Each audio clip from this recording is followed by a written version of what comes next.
Mas quando a gente pensa em rock anos 80, é muito fácil pensar Brasília. Uhum. Acho que é quase que associado. A pessoa pensa já rock anos 80 Brasília. Como se todas as bandas tivessem vindo de lá, né? Como se fosse meio que um... Quando na verdade não foi, né? Várias bandas de vários lugares. Como você falou, São Paulo, tinha as bandas do Sul, as bandas do Rio, as bandas de Belo Horizonte. Por que Brasília ganha tanta essa fama do rock, assim? Ganha tanto esse protagonismo quando a gente fala dos anos 80? Bom, primeiro porque o cara mais emblemático veio de lá, né? Aliás, o Renato Russo... O Dinho? Ah. O Dinho, você é muito talentoso, tá? Não, é sério. Não, ele é um dos ele é um dos vocalistas mais bem-sucedidos da história do rock nacional, tá? É Pô, claro. ele tá vivo, ele venceu, porra, cara. Não, e olha, a quantidade de droga que ele usou, a quantidade de merda que ele fez, porra. Isso O é uma cara é história vencedor, incrível, teve dengue, caiu do mar, um monte de história. Mas, obviamente, tá fazendo uma piada. Mas, assim, abrindo parênteses, sabe que ele queria imitar o Renato Russo, assim, né? No começo da carreira. E é uma coisa que ele assumiu, que ele entendeu e assumiu depois, que um dos motivos da carreira dele ter tido altos e baixos é porque ele se sentia muito frustrado porque não conseguia imitar o Renato Russo. Até ele entender que ele precisava buscar um estilo próprio e ser ele mesmo, isso levou anos. E isso só foi ser plenamente realizado ali antes do Acústico MTV em 2000. Depois que ele teve toda uma bad trip nos anos 90, caiu para as drogas, depois quando ele volta. Mas toda a queda ali da transição dos 80 para os 90 foi por um dos motivos, não só, mas era muito isso, assim. Ele se sentia muito frustrado, tinha muitas comparações, ele queria ser igual ao Renato Russo. Ele queria ser o guitarrista da Legião Urbana lá quando o Renato chamou o Dado, ele ficou meio chateado. Mas enfim. Brasília teve Legião, Uhum. Capital Inicial, a Plebe Rude era de Brasília também, né? Uhum. Quem mais teve de Brasília de banda? Assim, essas foram as três que ganharam mais projeção. Mas tem o Finis África, tem o Detrito Federal, XXX, Escola do Escândalo, daí são bandas que não foram tão longe. Mas essas são... assim, Paralamas é uma banda híbrida, né? Uhum. Assim, na real, eles são uma banda do Rio, se você olhar todos os elementos que estão na banda. Mas o Herbert e o Bi se conhecem em Brasília. E eles ajudam também a explicar por que o rock de Brasília deu tão certo. E por que deu tão certo? Bom, primeiro por causa do tédio. Porque Brasília... E sempre que eu já comentei isso algumas vezes, eu sempre digo assim, não sei hoje, mas naquela época, e os moradores de Brasília sempre dizem, não, continua sendo um tédio. Eu adoro no seu canal quando você lê o manifesto do Renato. Você vê que não tem nada pra fazer em Brasília, que ele faz uma cartinha. Tem até a música deles, né? Tédio com T. A música é totalmente verdadeira. Acontece o seguinte, tudo é muito longe, e eles, assim, essa galera morava no plano piloto, ou localidades próximas ali nos conjuntos habitacionais, na Colina é um dos conjuntos habitacionais ali. E assim, é só residencial, entendeu? Domingo, sábado tá tudo morto. Não tem uma baladinha. É óbvio, tinha uns barzinhos e tal, mas não tinha lazer. E isso é uma coisa, assim, a vontade de fazer uma coisa. Não tem praia. Não tem as opções culturais que tinham em São Paulo.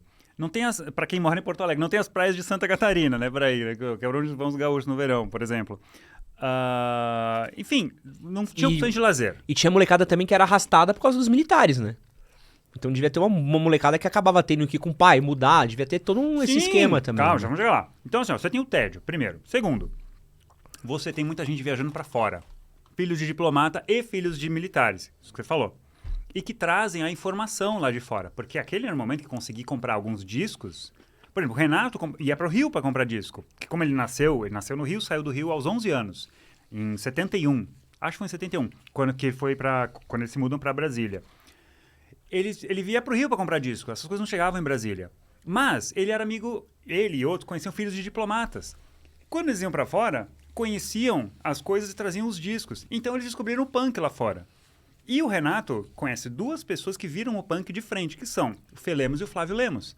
Porque o pai deles era professor da UNB e foi fazer mestrado na Inglaterra. Então, quando eles estão lá... nos anos 70? 77, 78. Sex Pistols, já tá eles torando. viram tudo isso, cara. Tipo, ele foi e fechou, sabe? Não sei se do Sex Pistols ou do Clash. Ele viu a coisa acontecer. O Renato ficava sabendo à distância. O Renato era fluente em inglês. Ele morou nos Estados Unidos quando criança. Então, ele lia uma revista chamada Melody Maker e uma outra que agora não lembro o nome, que falava sobre as bandas que estavam rolando lá fora. Então, ele sabia. Ele não tinha acesso a todo o conteúdo musical. Mas aí ele ia pro Rio comprar os discos e tal. Quando eles voltam da Inglaterra, antes de conhecer ele, o Renato já conhecia, acho que o Flávio. Aí ele conhece o André Pretórios, que é ele era filho do embaixador da África do Sul, também viajava, sabia do punk, Como é que eles se conhecem? Ele vira pro André e fala, em inglês, né? Ah, você parece o Sid Vicious. Aí ele, Sid Vicious? Sex Pistols? Aí o Renato, sim, Sex Pistols, você conhece? Ele, joia! E os caras viram amigos na hora, entendeu? Descobrem que eles gostam de Sex Pistols. Então, esse é um outro fator, assim, eles estavam descobrindo as coisas. Então, você tem o tédio, você tem a falta de fazer, a vontade de fazer alguma coisa, a informação circulando. E eram famílias de bom poder aquisitivo. Rock é uma música cara, né? Podia comprar instrumento, podia comprar as Guitarra, coisas. cabo, amplificador, bateria. É difícil, você tem que ter um espaço, teus pais têm que aceitar. Se eles não aceitarem, você tem que ir pra casa do baterista. Se os pais do baterista não aceitarem, tem que ir pra casa do guitarrista. Ah, e pra gravar também é caro, né? Carérrimo, Gravação carérrimo. muito caro. É tudo muito caro. Então, eles podiam ter os equipamentos. Aí, cara, a Legião Urbana mostra isso, assim. Tudo é isso. O Lemos conseguiu ter uma bateria. O irmão dele conseguiu comprar um baixo. O Renato, o pai dele, era funcionário do Banco do Brasil. Conseguiu comprar um violão. Ele era guitarrista, originalmente. E eles montam o Aborto Elétrico. Eles sabiam do punk. E mais uma coisa. Como eles estão no centro do poder, e todo mundo tem um conhecido que trabalha ou conhece alguém que trabalha em algum ministério ou lá na presidência. E as coisas ainda não eram tão bem divulgadas, porque embora já estivesse falando em abertura, na verdade assim, o Aborto Elétrico de 78 é antes do Geisel ainda, né? Não, é no Geisel. Aliás, eu falei antes que o Geisel assumiu em 79, eu falei porcaria, tá? Na verdade, ele assumiu em 74, se eu não me engano, já começa a falar na abertura. 79 é o Figueiredo. Então tá, já se falava em abertura, mas as coisas ainda não eram de conhecimento. Então, sabe aquela coisa de você... Ah, sério que aconteceu tal coisa? Ah, teve uma corrupção não sei onde? Então isso gera uma revolta, uma vontade de gritar contra o sistema. Então você juntou tudo isso, cara, e essa galera começa a trocar informação, começa a fazer as festinhas, aí a galera traz os discos e toca Sex Pistols, e toca Clash, e toca não sei o quê, fulano toca a guitarra, o cigano bateria, vamos montar uma banda, pum, surge o Aborto Elétrico, aí o Aborto Elétrico inspira o Felipe Seabra, que é filho de diplomata, com o André Miller, que é filho de, acho que diplomata também. Aí eles montam uma banda, aí começa todo mundo a tocar com todo mundo. Aí rola várias bandas que, tipo, de adolescência, assim. Depois, os Metralhas, onde o Dado tocou com o Dinho Ouro Preto. Depois teve o Dado e o Reino Animal, onde o Dado tocou com o Dinho também. O Dinho era baixista dessa banda. É uma loucura, assim. E aí, eles tocam em qualquer lugar. Tocam no campus da UNB, tocam em festivais.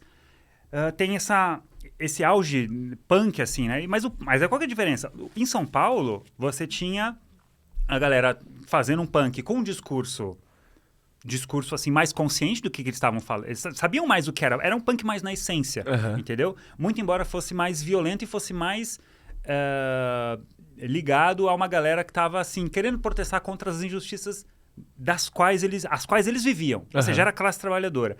Em Brasília, eles já são meninos de classe média, que estão tentando reproduzir aquilo que está rolando lá fora, o punk internacional, que eles recebem, acham legal e querem fazer aquele discurso. Mas é um lugar de fala diferente, para a gente usar um termo da moda. Cara, basicamente foi isso. Aí o que acontece é que assim, essas bandas acabam e aí, quando eles chegam ali na vida adulta já, eles querem largar um pouco aquele discurso mais adolescente. Então as bandas, elas evoluem. Então a Legião Urbana, quando o Renato monta, ele não quer dar sequência ao punk do Aborto Elétrico, ele quer fazer uma coisa mais adulta, mais pós-punk, como ele chamava. O Capital Inicial da mesma forma. A Plebe Rude foi a única dessas três bandas que se manteve mais fiel à sua origem, né? Se manteve mais punk, tanto que eles surgem com Até Quando Esperar, Proteção, que elas têm a cara de uma banda que surge em Brasília, está olhando para o sistema e querendo criticar o sistema. Basicamente é assim que a gente pode falar. E aí tem mais uma coisa. Todas saíram de Brasília, porque lá não tinha indústria fonográfica assim ativa, né? Então a Legião se estabelece. Todas fizeram shows em São Paulo, fizeram shows no Rio, para tentar achar um espaço. O Capital fica em São Paulo. A Plebe, na verdade, ela resistiu mais. Era punk, né? Os caras eram mais punk.